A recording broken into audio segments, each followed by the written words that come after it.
Let's get right into it. Number 8. The backhanded compliment master.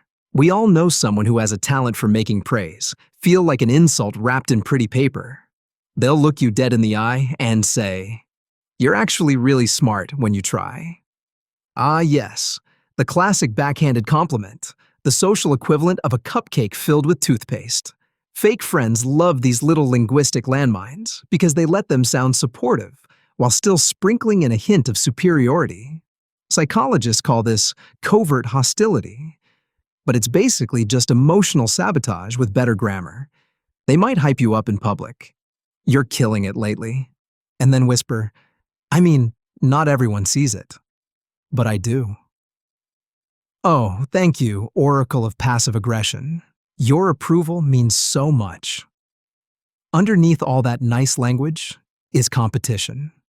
They don't want you to think too highly of yourself, so every compliment comes with a reminder that there's still the real main character here. So, if every, "Wow, you look so good today," sounds suspiciously like, "You usually don't," congratulations, you've unlocked the fake friend DLC. Number 7. The Fairweather Ghost.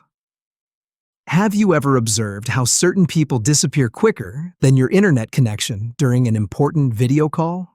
1 minute, they're all, "We should totally hang out." And the next, they're a ghost haunting your read receipts. These are the people who only appear when life's fun and photogenic. You're having a rough week? They're suddenly busier than NASA, but post a vacation pic and they're back in your DMs like, "OMG, we should catch up." "Sure, Brenda, let's catch up on where you were when I was emotionally drowning." Psychologically, this kind of behavior is often rooted in conditional friendship. The fake friend's loyalty depends on what they can get from you: support, fun, validation. Once that runs out, so do they. And the best part? When you call them out, they'll act confused. "What? I've just been so busy." Busy doing what exactly? Avoiding empathy?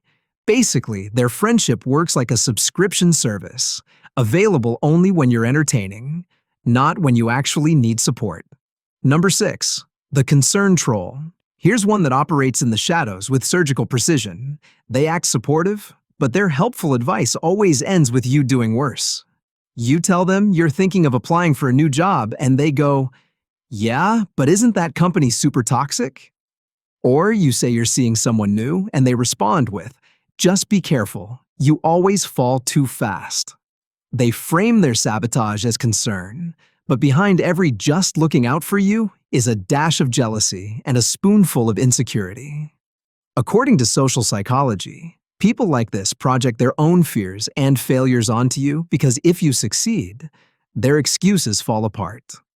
So, they chip away at your confidence, one friendly warning at a time. You might start second-guessing yourself, wondering if you're actually making bad choices, when really, you've just been emotionally pickpocketed by someone who can't stand your glow-up. It's not friendship. It's sabotage with a smile. Number 5. The Scorekeeping Ledger. To these individuals, every act of kindness is a line item in their mental spreadsheet. They keep score of everything. If they gave you a ride once in 2019, you're still paying emotional interest on that debt.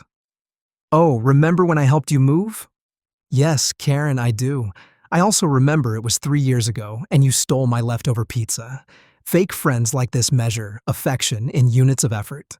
If you don't constantly match their energy, or worse, outshine them, they'll guilt trip you into doing more.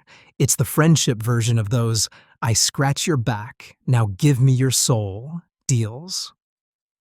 Psychologists call it reciprocity imbalance, and it's exhausting. You end up managing the friendship like an unpaid intern, constantly proving you care just to avoid being labeled ungrateful. Real friends help because they want to. Fake ones help because they're building a resume.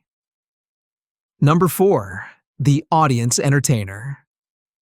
In private settings, this person is completely normal and pleasant. But the second there's an audience, boom, personality switch. Suddenly, your friend becomes a stand-up comedian, and the joke is always you. They'll roast you in front of people, bring up private stuff for laughs, or exaggerate your mistakes like they're auditioning for a sitcom called Humiliate Your Bestie. And everyone laughs except you, who's just standing there like, cool, I didn't realize I was tonight's entertainment. This happens because fake friends crave social dominance. Psychologists link it to something called status-driven behavior, when people use others to boost their own image in a group. The laughter isn't about humor. It's about hierarchy. They want to be seen as the funny one, even if it means throwing you under the social bus. And the best part? When you say it bothered you, they'll hit you with, relax. It was just a joke. Yeah, and emotional paper cuts are just scratches.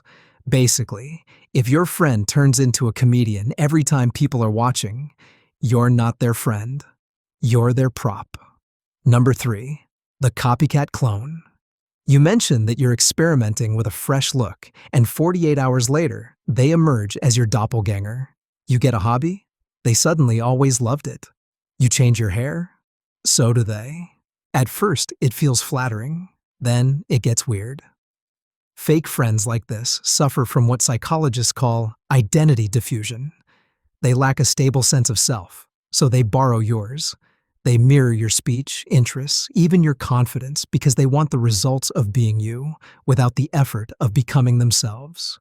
But here's the creepy part. The imitation isn't admiration. It's competition disguised as flattery. They're trying to match you, not support you. It's like emotional plagiarism. Eventually, you start feeling like your life is being copy-pasted into someone else's. And if you ever call them out, they'll say, wow, you're so full of yourself. Sure, maybe, but at least I'm full of myself, not you. If your friend is starting to look, talk, and post like your understudy, congratulations. You're living in a low-budget remake of your own life. Number 2, the chaos merchant. Meet the one-person rumor mill who thrives on manufactured conflict. They always hate drama right before they cause some. This is the friend who can't go a week without stirring emotional soup and handing out spoons. They'll share just enough information to make everyone suspicious, then sit back and watch the fireworks. I probably shouldn't say this, but is their battle cry? And the chaos?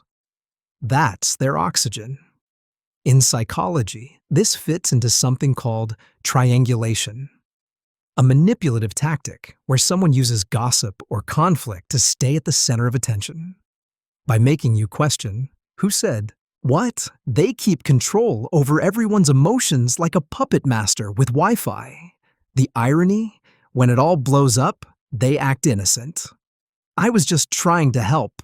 Sure, and arsonists are just testing fire safety if your friend always seems to be around when things go wrong and somehow never guilty. You're not in a friendship. You're in a soap opera they're secretly writing. Number 1, the emotional vampire. There's a particular type of person who leaves you feeling completely depleted after every interaction, as if you need a 3-hour nap and spiritual detox.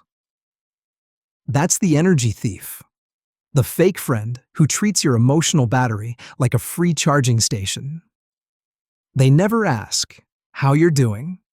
Every conversation boomerangs back to them. They vent, complain, and unload until you're emotionally dehydrated. Then they say, wow, I feel so much better after talking to you. Yeah, because they just downloaded their entire trauma file into your brain. This dynamic is known as emotional parasitism, when one person relies on another for constant validation and support without giving any back. And sure, everyone needs to vent sometimes. But with fake friends, it's never sometimes. It's always. Over time, you start to dread hearing from them. Your brain associates their name with exhaustion. You become their unpaid therapist, their emotional sponge, their motivational speaker, everything except their friend. Real friends leave you feeling understood. Fake ones leave you feeling used. So, if someone constantly drains your peace and calls it bonding, it's time to unplug. That's all for today. I'll be making similar videos in the future. Subscribe to see them.